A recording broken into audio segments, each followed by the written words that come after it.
So this is a basic wheel contract that is going to be testing your solidity skill. So this is a wheel contract. This is how it works. So the others want us to give Sam 10 ether and Ken 5 ether. So the lawyer then deploys the contract. The lawyer is the owner of the contract. Then whenever the other passes on, they will get their each. So Sam literally gets 10 ether and Ken literally gets 5 ether. So whenever you're coding along with me, always refer back to my GitHub. The link to my GitHub is always going to be in my description. So whenever you're coding with me, please refer back to my GitHub so you get familiar with what I'm saying. Okay, so we are going to pass in the state variables now. Yeah, so these are the state variables we are going to be using for the wheel contract. So this address stores the address of the owner. That's the message to sender, which is going to be the lawyer. So we have another address payable. This address is for Sam, stores the address for Sam, which is going to be receiving the ether for Sam. Then address payable public Ken. This is Ken's address. Ken's the address that is going to be receiving the ether for Ken. So we have a uint2receive variable which is going to be storing the ether for Sam, and another uint2receive variable that is going to be storing ether for Ken. So we have a bool variable. The bool variable checks if the dad of Sam and Ken is deceased or not.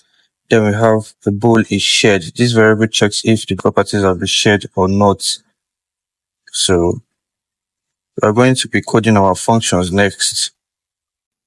So we are going to do a modifier. So what this modifier does, okay, modifier. So what this modifier does is it tells the contract, hey, look, we want only the owner to be able to call some certain functions. So once we pass in this only owner modifier to some functions, it can be only called by the owner. So you can see it requires that only the message or sender must be equal to owner, else it will throw this error, not owner. So if someone that is not the owner calls this function, it will throw what? It will throw an error. So next we are going to be updating our state variables. So updating our state variables involves us using a constructor. We can actually update our state variable directly from here, but I just want, can add in an address here, but I just want my work to be neat and organized. So I'm going to be using a constructor to update my state variables. So we do a constructor. Then we update the address for the owner. We're going to do owner is equals to message dot sender. So owner is going to be the person that deploys the contract, which is going to be the lawyer. So we're going to do an address for Sam. We're going to pass in Sam's address that is going to be receiving the ether. Is equals to the payable. Remember, it's receiving ether, that is why it's payable. So we're going to let's take one of our test address. So let's pass in this address for that. So pass in this address. So we have successfully updated the address for Sam. So we're going to update the address for Ken, which is going to be payable here. So it's going to be payable. Then we're going to pass in one of our address here. So let's say copy, then we'll go back, paste the address. So we successfully updated the address for Sam and Ken and the owner. So what next? We're going to update our uint2receive ether for Sam and ether for Ken. So we are going to be passing in the ether that is going to be sent for Sam and ether meant to be sent to Ken. So according to what we wrote here, their dad wants to give Sam 10 ether. So we are going to do ether for Sam is equals to 10 ether here. So ether for Ken, I think is going to be 5 ether. So Sam gets 10 ether and Ken gets 5 ether. So we are going to be coding the rest of the functions now. So we're actually going to code 3 functions. So we're going to do the first function is dead. So should be public. Then only the owner of the contract, which is the lawyer, can be able to access this function.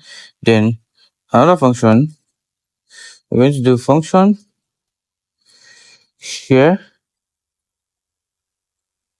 properties public owner public only owner. So you can see there's an only owner in these two functions, which means only the owner, which is the lawyer, can be able to call these two functions. So we do a receive function to allow the contract to be able to receive ether. Anywhere you see this receive function, that means this contract can be able to receive ether. Since we are going to be depositing ether to the contract, so we are going to update the is dead function.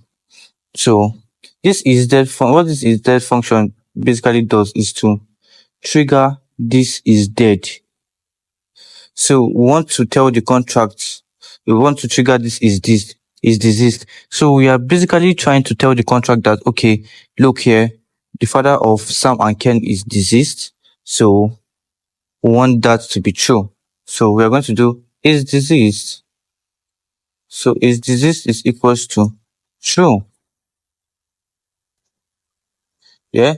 So once the is deceased is triggered, it tells the contract that, okay, yeah,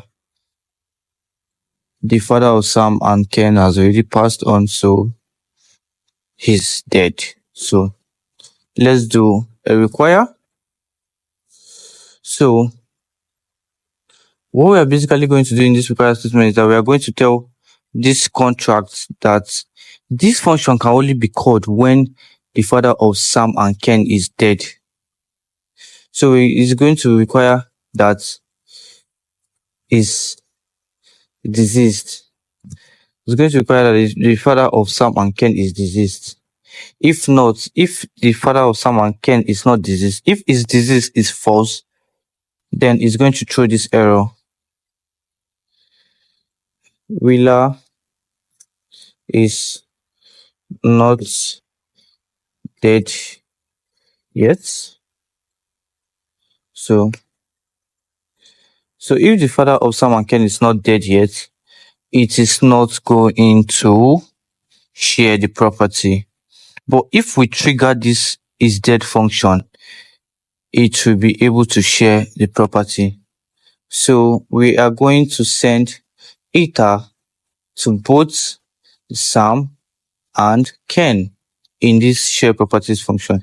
So once this require statement is passed, is dead is true, then this function is going, this block of code below is going to run.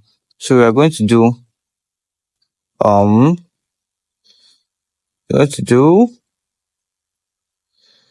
Sam dot transfer ether for Sam. So basically what we basically did here is we are going to transfer ether for Sam to Sam. So we are going to do the other one for Ken.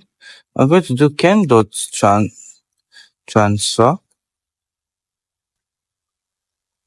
ether for Ken. So all this was in our state variables. So Sam contains the address for Sam. So the address for Sam is going to be receiving the ether for Sam, which was here. Ether for Sam is 10. So Ken also, on the other hand, is going to receive ether for Ken, which is 5. So I think we are good to go. So yeah, we're good to go. So let's deploy our contracts. So let's deploy our wheel contract. So let me expand this a little bit. trying to expand this. Okay, you know what? It's not even trying to okay. I think this is this. So let's deploy. Yeah. So we currently have 0 ether in our balance. So we are going to be sending ether. So we are going to be depositing ether. Sorry, let's use our first account to deploy the contract. Sorry, deploy. So we are going to deposit some ether. So we are going to be depositing 30 ether. So we're going to be doing 30. Okay. So yeah, 30. So let's deposit. Okay. So you can see we currently have 30 ether in our contract. So let's try to share the properties without triggering is dead. Let's see what it's going to give us. You can see it gave us an error. So let's try to see the content of the error. So you can see it says here Wheeler is not yet dead. The Wheeler is not dead yet. So that was what was in our require statement. So what are we going to do? We are going to trigger the is dead function to let the contract know that, oh yeah, our Wheeler is dead. So let's trigger it. Can see. So let's try to share the properties. So you can see it successfully went. You can see our balance is currently 15 ether. So let's check the balances of Sam and Ken. So you can see it went successfully. Sam has 110 ether now, and Ken has 104 ether. So it went successfully, and our balance was detected successfully. So thank you guys for watching. Please like, share, and subscribe. Thank you.